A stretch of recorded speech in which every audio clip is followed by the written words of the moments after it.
Deductible opinions. Well, hello, and welcome to the Deductible Opinions podcast, the first completely AI-generated podcast talking about film. Here with me today, I have JR. What's up? And I have... Not much, man. What's up with you? Just recording a podcast, you know. And we have Zeke. Hello. How are you, fellas? Doing well, man. I'm going to get my excuses out straight away. I am sick, so I may not be on the top of my game, but, you know, I'm here. Also slightly ill, but willing to bring my A game. Yeah. Excellent. Now, I'm also a little under the weather, but that's the best way to start a podcast, with excuses. So 100%. Absolutely. Set the bar low and you can only go up.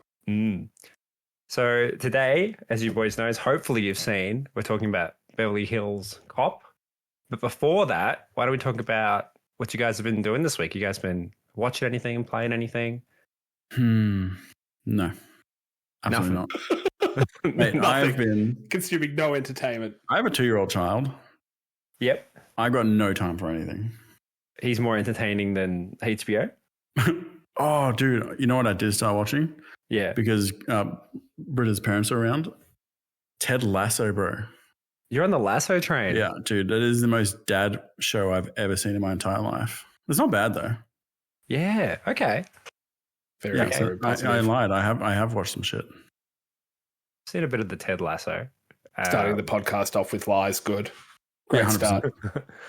It's I had my famous soccer career, so I know quite a bit about soccer. So yeah, Ted Lasso, all about it with my Amazon Plus subscription. How about you, Zach? What have you been doing this week? You know, trying to catch up to you boys playing Dave the Diver, slowly catching up. You know, it bangs. It's a banger. The music, awesome. The gameplay, great. What is there to say, you know? Yeah, I think we've all been playing a little bit of Dave the Diver. I have not touched it since I've moved. But I also put in like 120 hours before I moved. So oh my god, yeah, dude, it's disgusting. Oh my god, I Yeah, put in it was like a lot. 12. Oh god, I'm never going to. I'm finish pretty that sure. Like, oh, maybe I'm wrong. This could be my second life of the show. I'm gonna look it up. Continue, please. 120 hours. Are you nearly done? That's a lot, man. Is it over? Well, I may be over exaggerating because I'm pretty sure I heard someone say to complete the storyline is 24 hours, and I have not. So I may be lying to you. No, that's 24 hours straight, dude. Of To beat playtime. the game, you got to play for 24 hours straight. Is that what it is? Yeah, it's a very unique mechanic. Otherwise, you can't get the Interesting. final boss. Just a fucking massive shark. Sick. Okay, but you haven't watched anything this week, Zach? You know, beside Beverly Hills Cop, just a bit of House of the Dragon. You know, Nice. bit of HBO classic. And what else? No, that's that's it. It's been a busy week. Has anyone tried watching the new Lord of the Rings show? I've seen an entire season of it. But did they not release the second season just now? No, I think you're okay. you're thinking of the other fantasy show, House of Dragon. Light number 3, dude. Dude, please stop lying. Our credibility's plummeting. Dude, 2 seasons of Ring of Power. Oh, Is that really? Yes. Damn, we're misinformed. Oh my god. Come on, guys. I'm fact checking as we speak. I just can't even remember how season 1 went, which is never a good sign. I didn't finish it. It was that bad. Oh, there you go. 29th of August comes out. Fuck. Okay, it's coming So out. it's not out just yet. it's all right. But soon. Slide number 3. Please, Jordan, please. The Well, lies. there you go. I've watched a lot more than you guys recently, probably because Yeah, what have you been watching, Yeah, what are you bro? doing, man? I was sick last week, and then I'm on Of I'm on course. holidays this week. So I've been trying to knock some of the movies out of my watch list. I was talking to JI here the other day about my watch list. How many movies do you think, Zach? If you had How to many guess, movies? Look, Nick, I know you're a voracious movie watcher. I am Hundreds hundreds.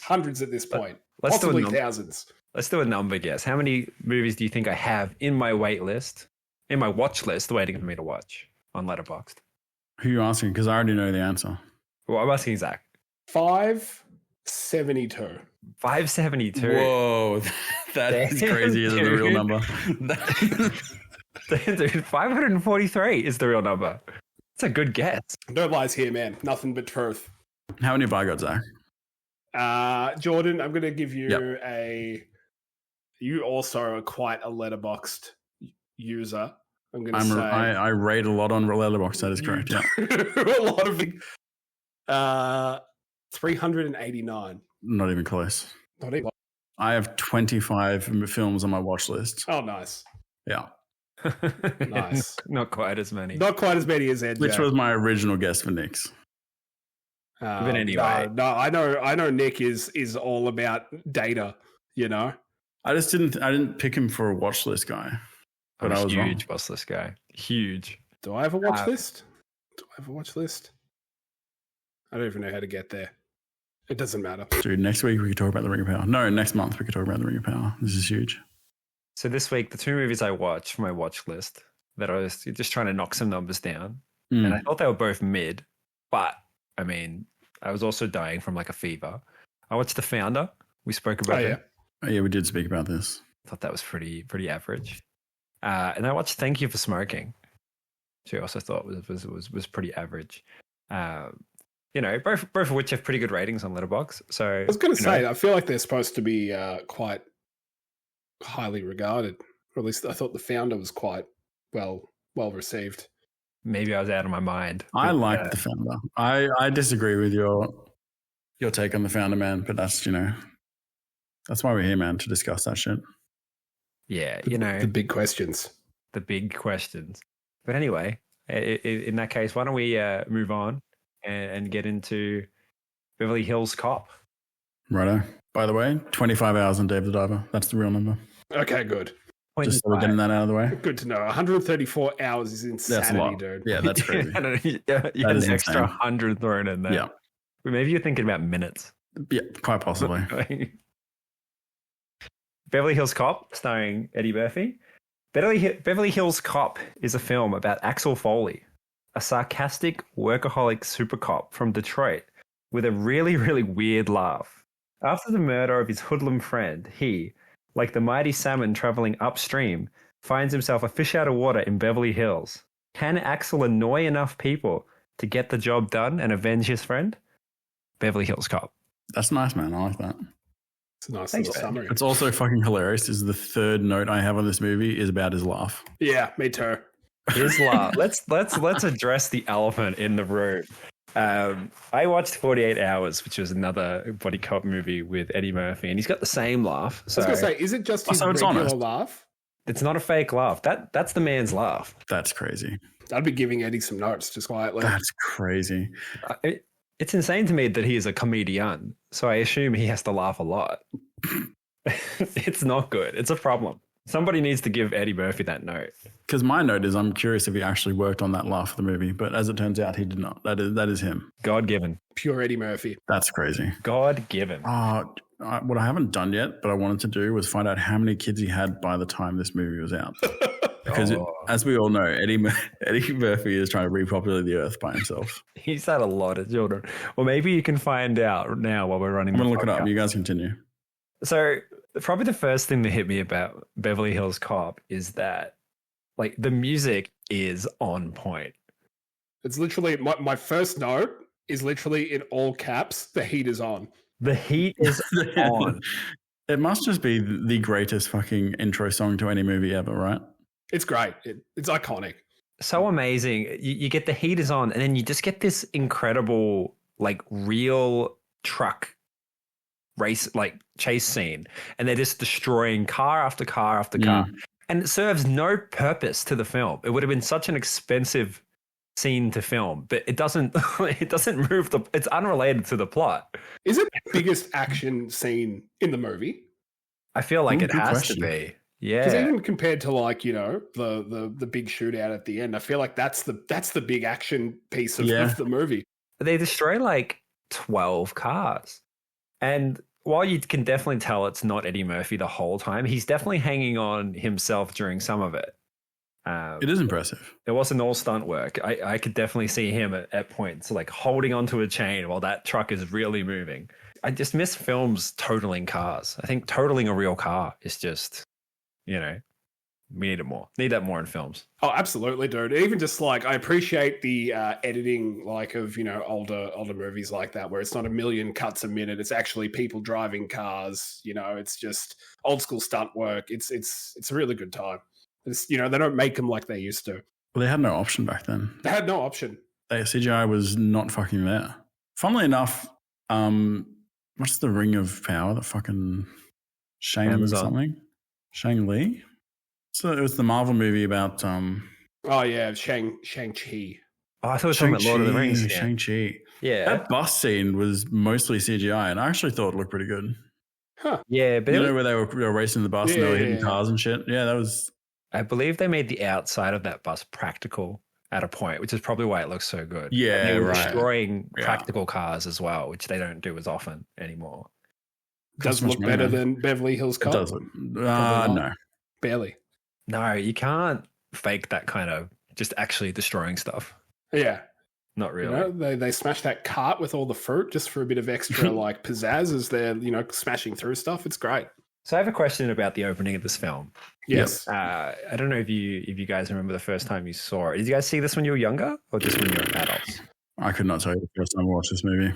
I would have seen it when I was younger, but I could barely I remember the intro and I remember the theme song, and that's it. I would have watched this in my late teens or in my 20s, I reckon. See, I have a distinct memory. I definitely watched it when I was younger, and I remember that the opening scene worked for me. I definitely thought Axel Foley was a criminal. I didn't think he was a cop. Like, they sold it for me, which is good. I guess hindsight, right? You have no idea. Yeah, I didn't know as a kid. I mean, you should know because it's on the cover of the VHS, but I didn't know. The theme song. Axel F? Just a little less? Is it Crazy Frog? Yeah, 100%. Well, yeah. Crazy Frog was... Crazy Frog is Beverly Hills Cop. Is insane. A remix of this. Oh my gosh. What a legacy. Hence why it took over the world. It's a catchy tune. It is a catchy I do like the song. I was pretty done with it by about halfway through the movie. I'm not going to lie. They did utilize it a lot. Can we get a snip of Crazy Frog right here, Zach? Yeah, man. Just add it in. We'll pay for the rights for that for sure. We'll totally put that in. And probably the next thing I thought was that when he goes to the police station in Detroit, he's moving on after he's stuffed up the truck chase. Like the Detroit station and everyone, like the chief and his partner and everything, it feels like another movie. Yeah, right? For sure. So much in effort. What way? What do you mean? All the characters feel like they could exist in another movie. You could just like the Detroit station feels real. It doesn't feel like just set, like a set piece. Yeah, I get sense? You. Yeah, I get it. His partner feels like that he could just have come back in the movie. Everyone feels like they could have been involved in the movie, but they don't. They all just get left there. Yeah, I don't know if they. It's almost like why have it in there? But it works though. It works. Maybe they're in the sequels. I mean, only because there's stakes involved now. Because if he keeps fucking investigating shit, then he'll get fired. Like that's the only purpose of it. Yeah, we actually care about that. It's a good point. Otherwise, what other purpose does it serve? Yeah, I don't know. It's maybe there was a bigger part of it in the script and it got cut or something. But either way, it's great. It's great, dude. Being a cop in the 80s, though, holy shit, what a life! Oh yeah, I just watched. I watched 48 Hours, which is Eddie Murphy's earlier body cop film, and like the cops in that are so rough and just do whatever they want. Yeah, interesting. So kind of like real life cops. Yeah, especially in America. Yeah, it's wild. It is wild. What do we think about the criminal friend, just sitting with the fridge open? Great. Is that great? Do people do that? Do you guys ever sit in front of your fridge and just eat out of it? I mean, first of all, it wasn't his fridge. It was his friend's fridge. Even worse. He broke into Axel's apartment and started eating his food. That's what happened. And he left the fridge door open. That's insane. That's what getting me. The fridge door. Close the fridge door. He's just sitting in the fridge. Well, the question is, how long was that fridge door open for? We don't know. He quite literally could have opened that fridge door, span around, started prepping his sandwich. I mean, we're all guilty of that. Sometimes I'll make a sandwich. I'll leave the fridge door. I know I'm going back to the fridge. It'll beep at me, but things are going back in the fridge. Why would I open it again? I got the feeling like he was using it as air conditioning. That was the vibe I got. Like, it wasn't that he just was too lazy to close, because he's sitting at the fridge. I think he's using it to cool himself. That was a small apartment though, dude. I mean, I've done that in my lifetime without, a house without air conditioning. Sometimes you gotta stay cool. Oh, there you go. So Do we know what time of year it is in Detroit? Do we get that info? I got no idea. No idea. Let's just say it's a Christmas movie. It's like Die Hard. Yeah, fair. Beverly Hills Cop. We can watch it for In Christmas. which case, it's fucking insane because it would be cold as shit in that apartment. That's a good point. That's insane, then. That is a good point. Did you guys notice anything about any of the characters that come up next? Well, we've got a young Mike Ehrmantraut. Oh my gosh! Is this a Breaking AKA Bad Jonathan prequel? Banks? Jonathan Banks, my boy. I guess he just always looked old. He's always looked old. He always looked old, and he's always played the exact same character. He's 26 in that movie. No. No, he's not. No, it's not. He's absolutely not. You son of a bitch. What I noticed about Mike, look, I guess in the 80s, it's funny. In the 80s, the worst thing you could be was bald. And so he is balding hard, and he's like, I'm just going to hold on to it. It's real bad. Yeah. I'm not getting rid of this. You got to let it go. As a bald man, you got to let it go as soon as it starts to thin. You got to cut your losses. He seems like he's in a different movie. He's very serious. Yeah, but that's kind of the character he's playing, though, is it not? All the criminals in this are very serious, which is interesting compared to Eddie Murphy, that is kind of being funny, but is also very competent, right? You met the gang boss, dude. I'd be pretty serious too. That's a good point. He's a good little gang boss. I, in my brain, always remembered Beverly Hills as just being like a funny buddy cop comedy movie, but it wasn't really like, it was more just like a bit of a buddy cop movie with a couple of laughs here and there. I don't know if that's just, it was more story driven. Not finding it as funny. I don't know. No, I agree. I definitely thought the film is a lot less funny than I remembered it being, but not in a bad way. It's not in a bad way, not at all. But they're not really cracking jokes as much as Eddie Murphy's just making fun of people the whole time. True. For sure. I mean, one of my notes is one of my favorite parts about this movie is the continual lies that Eddie Murphy does when he's like lying to the bellhop. The hotel scene is fucking hilarious to me. Oh, when he's trying to get a room in the hotel. Oh, so good. Oh, fantastic. And he does something similar at the restaurant. Like, yeah, those scenes I enjoy. But yeah, overall, comedy movies where they're cracking jokes every 5 seconds is very much a modern thing. Yeah, 100%. That's exactly what I was going to say. I think this is kind of how they did it back then. Absolutely. I love the way when he's at the hotel you just mentioned, he's talking to them and trying to get the room, and they're like, "Oh, we'll give you the room for the single rate. Don't worry about it." And it's like, "How much is that?" And it's like $270, and he's like, he kind of pauses for a second. He's trapped. He can't stop now, right? No, he's in. Okay, he's committed, dude. He is committed. It also had we've had a lot of cool. Well, I don't know, cool. A lot of like interesting accents from side characters. We've got the art guy, who's great. Dude, he's also one of my favorite characters in this movie. Yeah. Serge. What does it pertain? The accent, dude, is just fantastic. So good. Do we know if he's just an American playing a like Eastern Bloc accent or not? I don't know. It's fucking funny though. I've definitely seen him before. That's not his real accent. Okay. He explains why it's so funny. When he's talking about the coffee with the lemon twist, and he's That's pointing good, at his co-worker, and he's like talking about the buttons he has done. He's like, "It's not sexy. It's like animal." Yeah, Serge is one of my favorite characters, man. When he and Eddie are telling each other, "Get the fuck out of here," they're talking about like the art price. It's amazing, man. It's so good. Dude, Jonathan Banks, 37 when he filmed 37 in that movie. That explains the hair loss, man. Wow. He looks good. That explains it. He looks good for 37. I'll give him that. Yeah, he looks great for 37. Yeah. So I've got a trivia question. I'll throw it in here. Hit me. I've got two, but I'll throw just one in here. Okay. So just thinking about the film. So who was originally considered for the part of Axel Foley, obviously before Eddie Murphy, Okay. in the original script for Beverly Hills Cop? Who was But Big Mac?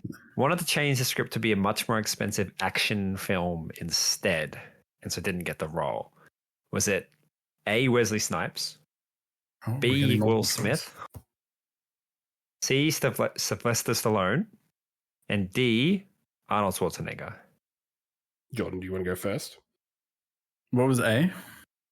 Wesley Snipes. Blade. See, my knowledge of who the fuck was big in 1984 or 86, whenever this came out, is not there. Arnold, whatever. You think Arnold? Oh, lock me in for Stallone. Really? Yeah, man. Damn, dude. Do you know this or are you guessing? Oh, well, look, I'm confident. It sounds very confident. That's why I'm scared. It is Stallone. Fuck, son of a bitch.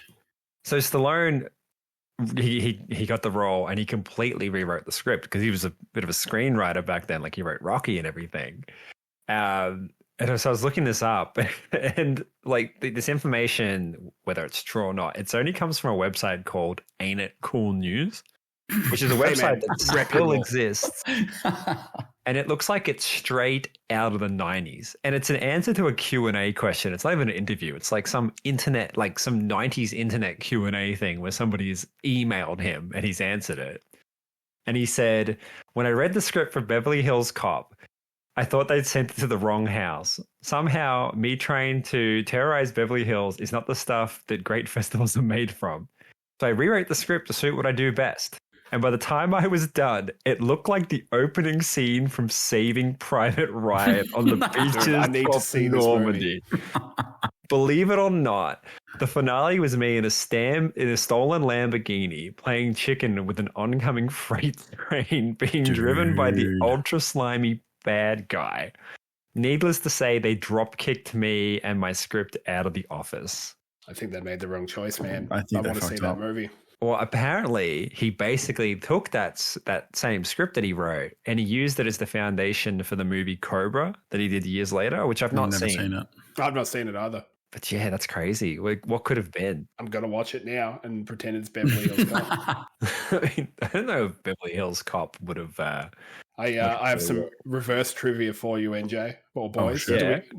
Do we know who was originally cast as Axel Foley? Well, I've got that right here. Oh, you've got it right there. I'll let Jordan try to guess. Do we get multiple choice here, or what's up? No, just Zach's not as nice as me. Wait, do you have multiple choice, Nick? Because I'll take it. This is good cop, bad cop. Have I stolen your second trivia question, NJ? No, it's not my second trivia question. All right, original. Fuck, Chris. No, man. You will never get it. You will never get it. I cannot even imagine this person playing Axel Foley. Hit me with it. I've got nothing. Can you imagine a young, glistening Mickey Rourke? No. What? What I'll say, what I have listed here, they wanted Mickey Rourke, but don't forget that the script was originally written in like 1977. And have you seen what he looked like in the 70s? He was a handsome dude. Like he was good looking. You say he's not handsome now? No, now he looks like a skin doll. He looks filthy. Eddie Murphy actually came in at the last minute with only a month left until the film started rolling. You know, He's 23. He'd been in like 3 or 4 movies. And so he just came in at with 1 month to go. So what I thought was interesting about that is there's a couple of moments in the film that I thought they were kind of trying to play to kind of the race thing, not just that he's from Detroit, but also that obviously he's black. But that none of that could have been in the script. So it's all improvised. So I thought that was interesting. Interesting. Very interesting. That's a crazy choice. But yeah, he did look much better back then. Oh, he was a handsome boy. He kind of looks like Billy back then. Judge. Oh, there you go. He kind of looks like him. Judge looks so like Judge Reinhardt. I mean, Rosewood. One of my movie notes is that name. Like, who the fuck names their child Judge, dude? You're born for a career in show business. That's a showbiz name. That's his real name. It is, yeah. Didn't really do very well, did he?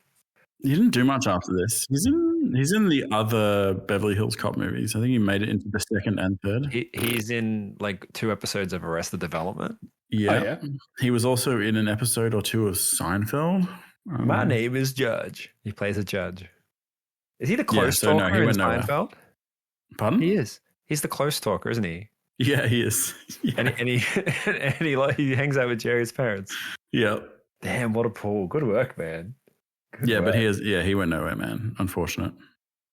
What about Judge was robbed, man. I mean, I am regretting naming my child Billy because of this fucking performance. Well, like, just going on his Wikipedia page, his full name is Edward Ernest Reinhold Jr. So, that's his stage name. That's is a stage name. crazy to use Judge as your stage name. It's a power move. Well, it didn't work. Absolutely not. Yeah, that backfired.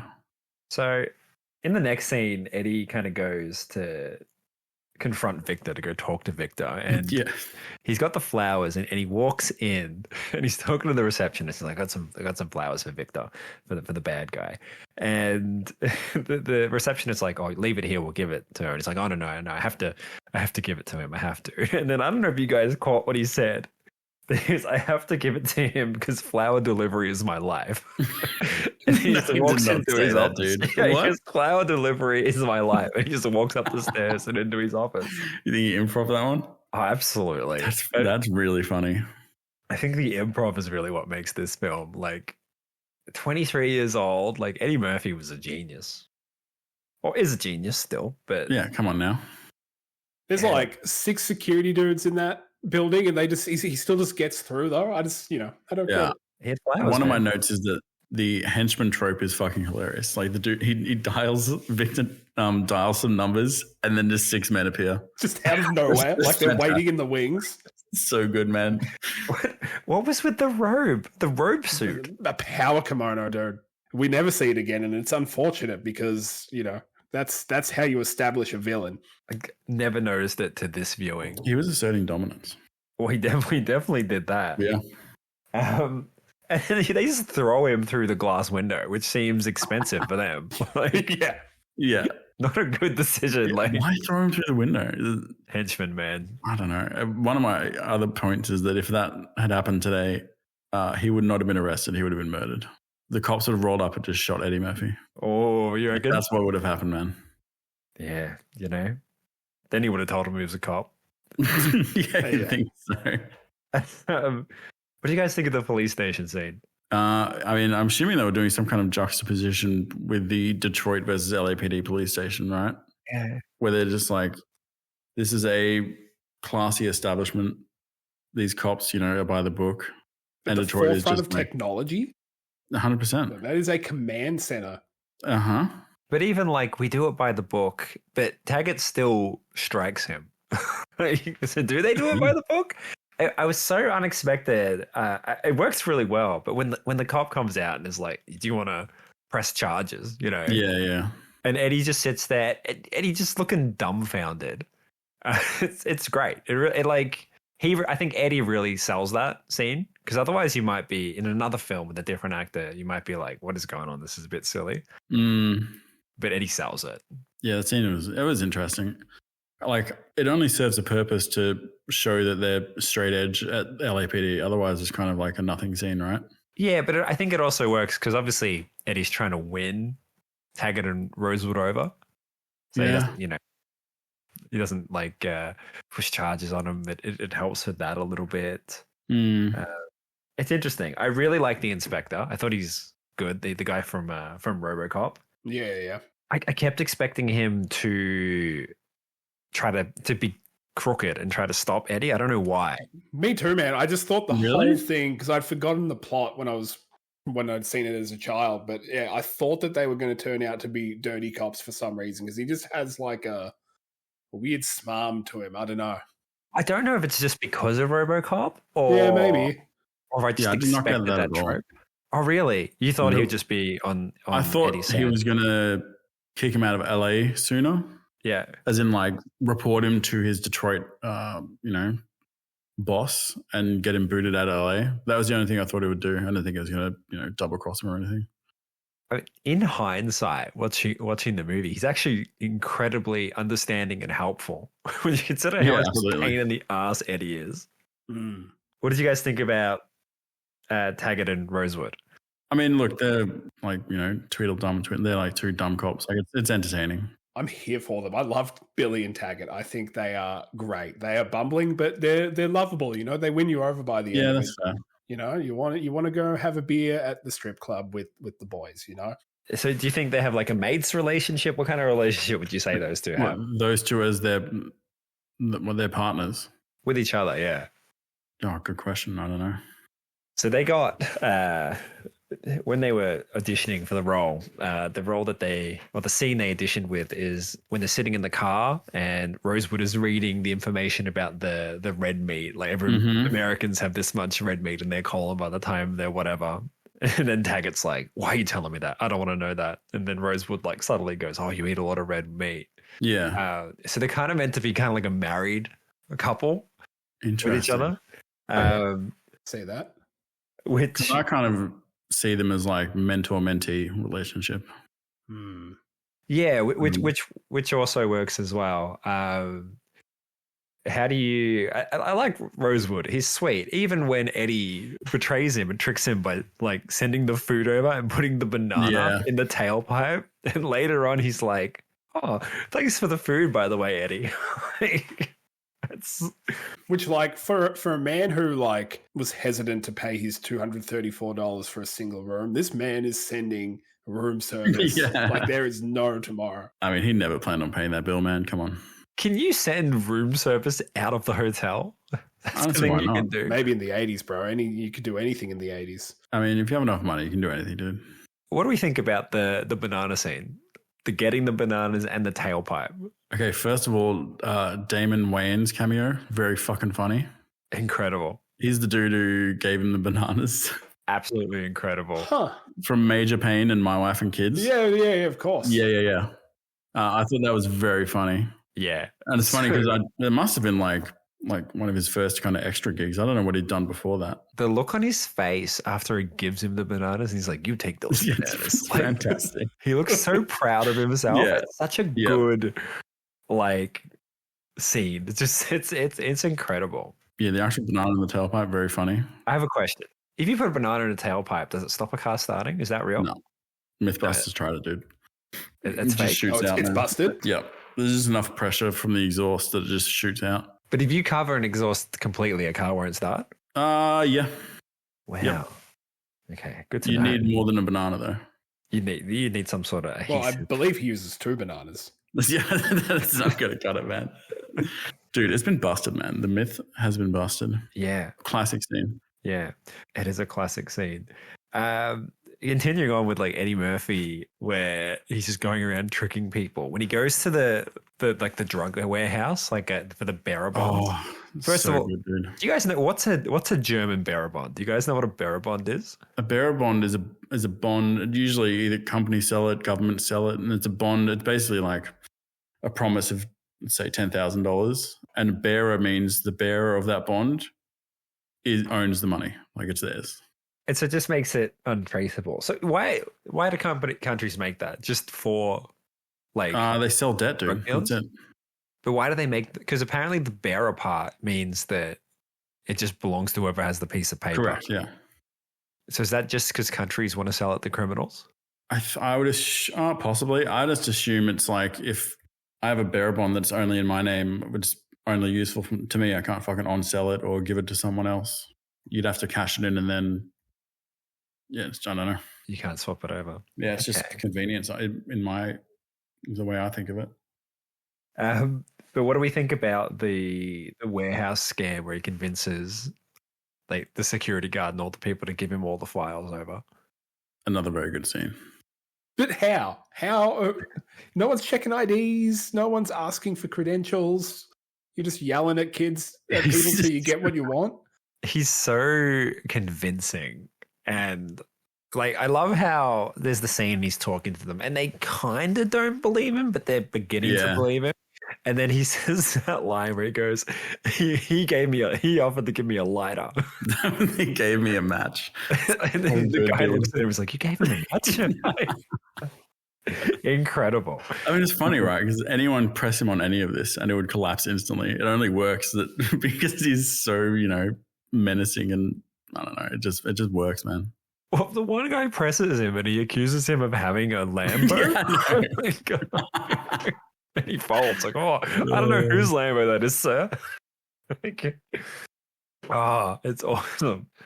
It's good, man. I mean, it's the equivalent of like people walking into the MCG or stadiums just wearing high vis jackets and you know, what's those boards? I don't know. You know what I mean? No, I do know what you mean. Then we get he's trying to befriend Taggart and Rosewood, and they go to the strip club. Yeah, man.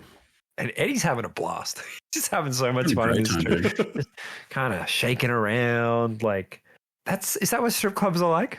Am I missing out? Should I be heading down to the strip club weekly? I don't think so, dude. At least not the ones I've been to. Usually it's just a bunch of creepy old dudes.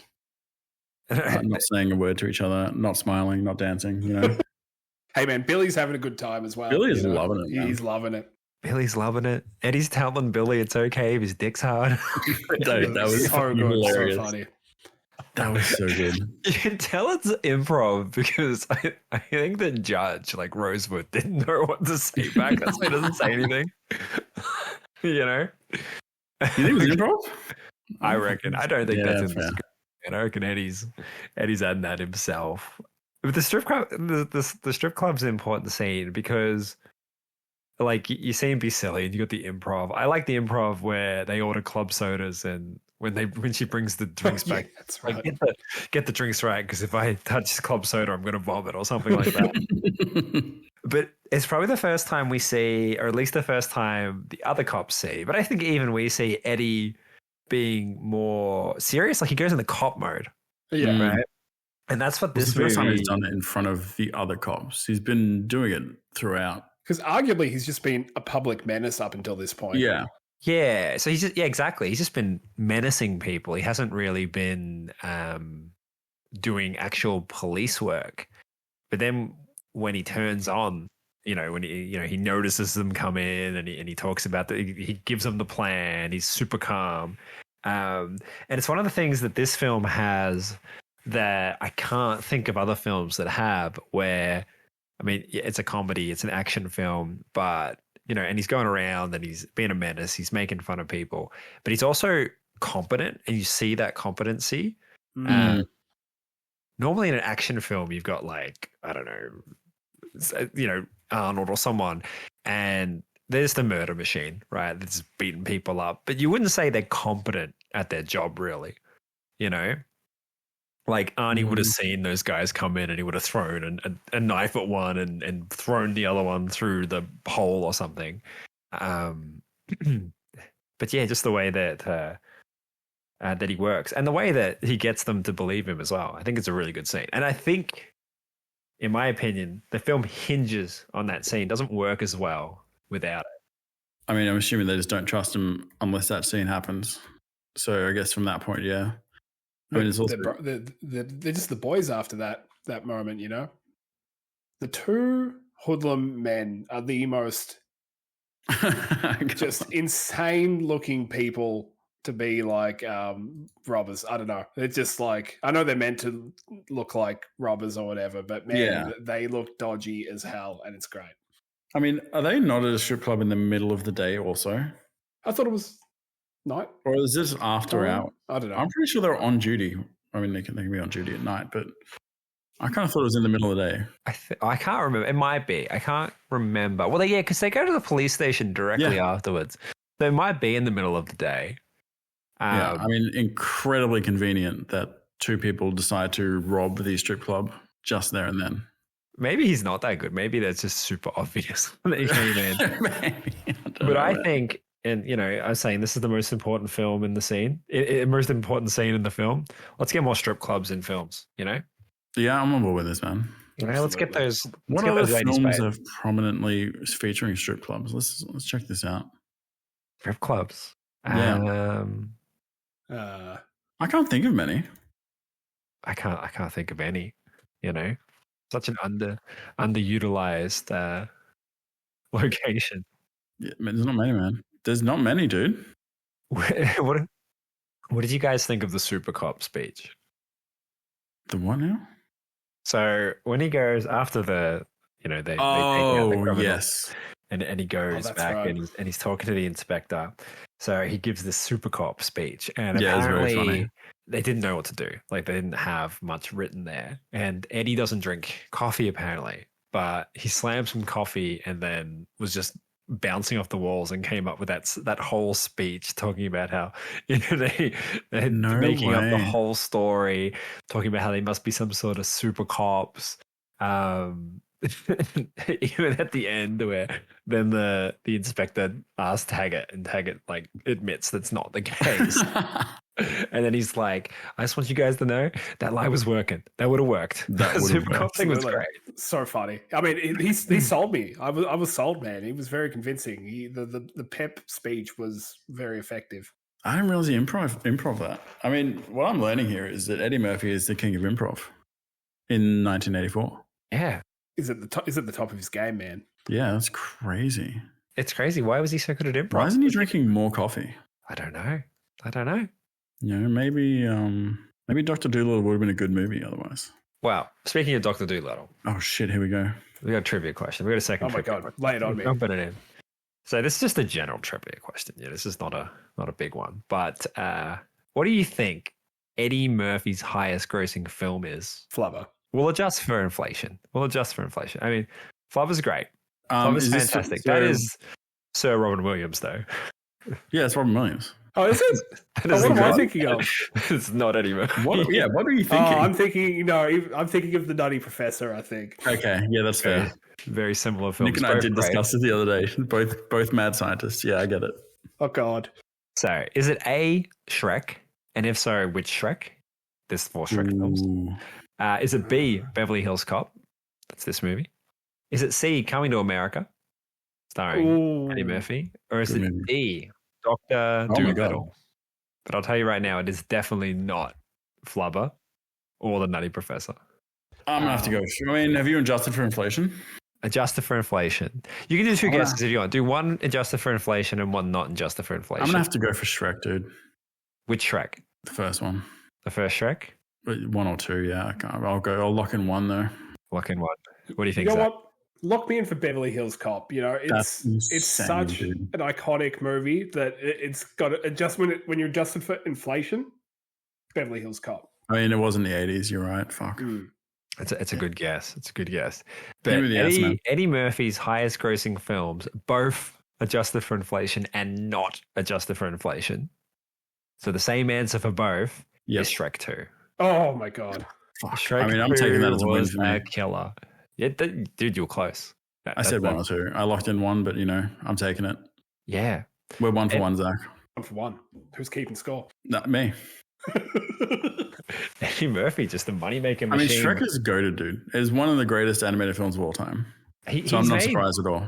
like over $5 billion or $15 billion No. in like revenue from his movie. Like his not personally, like his movies have made that much revenue. gotcha. It's a lot of revenue for one person. I mean, obviously there are other Yeah. people in the movies, but I don't know if I've seen Shrek 2.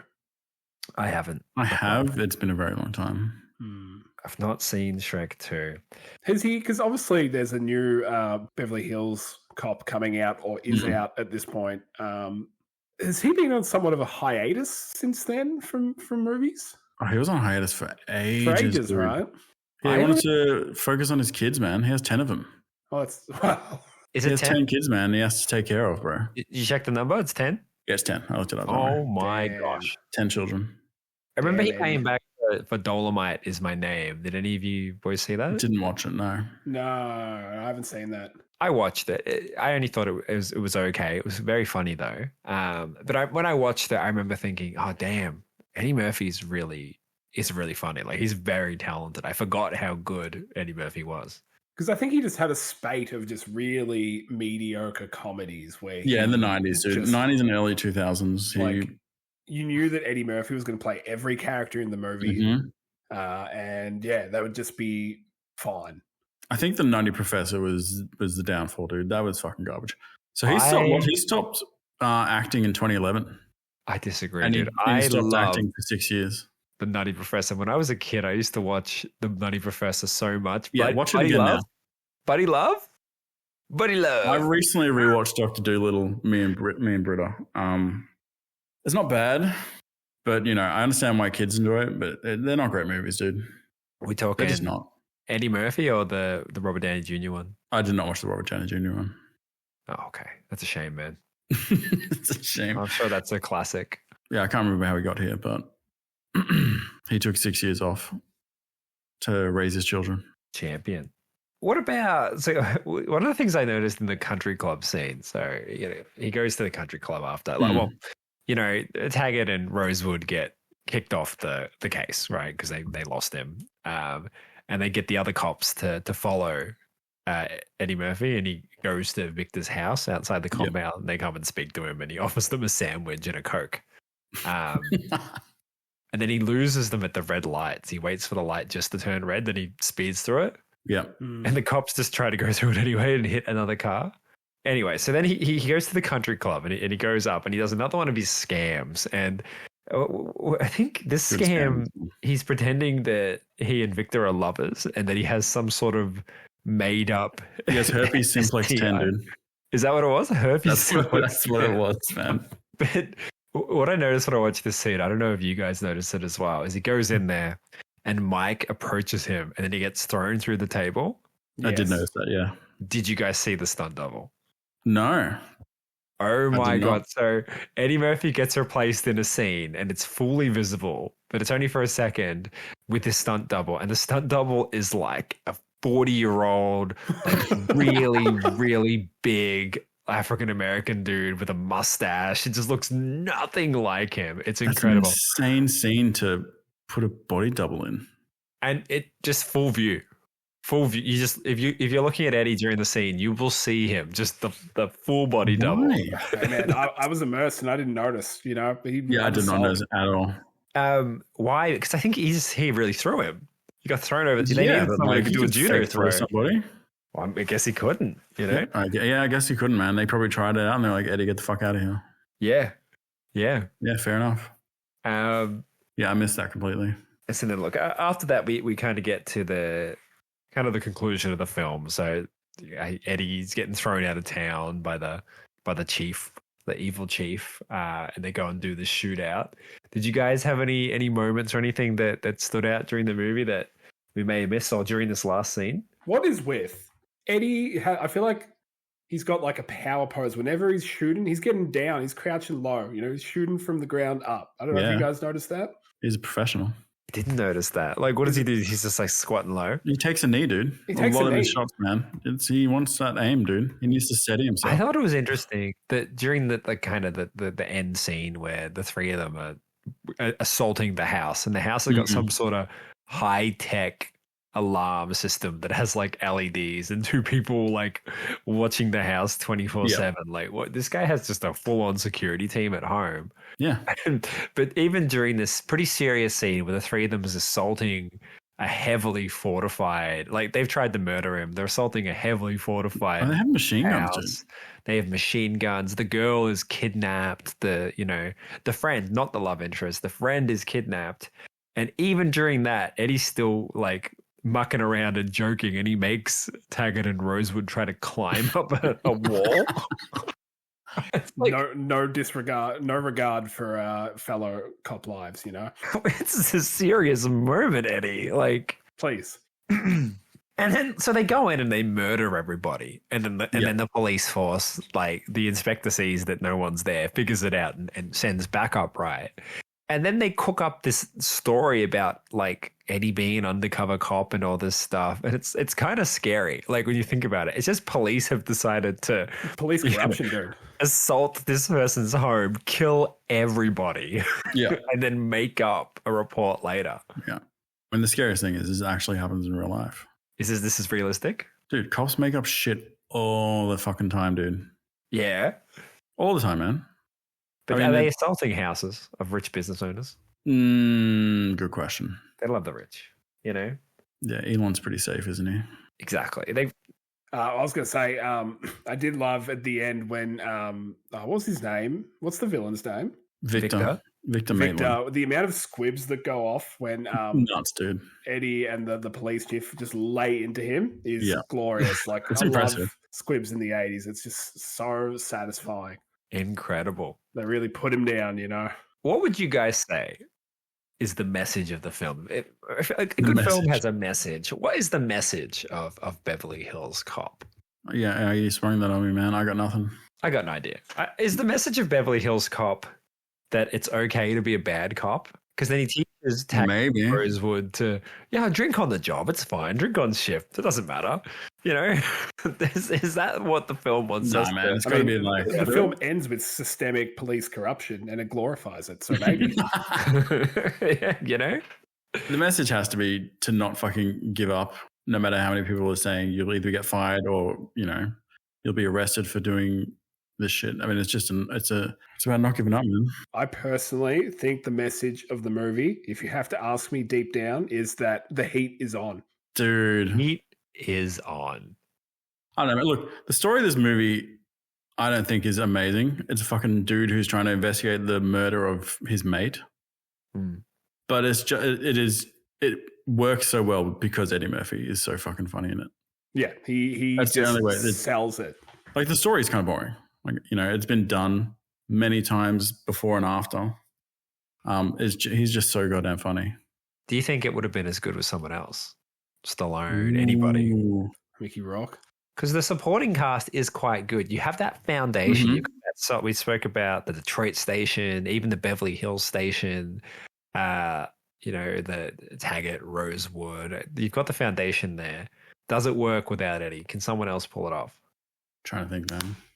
I think, while you're thinking about it, I think someone else who could pull it off, unfortunately, they would have been too young at the time.